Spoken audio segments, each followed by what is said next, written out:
All right, we've got David Rubin joining us, the former mayor of Shiloh, Israel, the founder of the Shiloh Israel Children's Fund. Mayor, it's always good to have you, but having you on this day, we learned that Benjamin Netanyahu has essentially disbanded this war government. Now, two key players had already left, so it was dissolving, I guess, on its own. What do you think? Well, look, on October 7th, when 1,200 Israeli civilians were severely massacred and the country was plunged into a national trauma, at that moment, Netanyahu invited Benny Gantz and Gadi Eisenkot of the left of center National Unity Party into his government to bring unity to the nation when we knew that we were going to have to fight a very serious war. That war has continued for about 8 months, and for the past few months, Benny Gantz, as a member of the war cabinet, and Eisenkot, they've both been undermining Israel's elected government, and it's been making it very difficult, that together with the pressure from the Biden administration.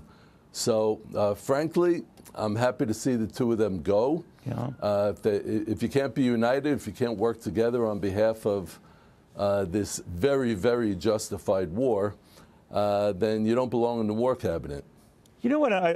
You know far better than I, Mayor, so you can get the sentiment there. I wonder if things changed among those who protest and don't like what Benjamin Netanyahu does when President Biden drew a line and criticized his behavior in the course of this war, that he's overreacting. And that seemed to give a green light to protesters who might have been secretly there already, but it gave them, you know, the incentive to make their views known. And almost all of these rallies feature, you know, horrific images and invariably a lot of not so flattering shots of Benjamin Netanyahu, but that he has become the focus of those attack lines. What do you make of that? Well, look, just as there are people in Israel who suffer from Netanyahu Derangement Syndrome, so too there are those in America.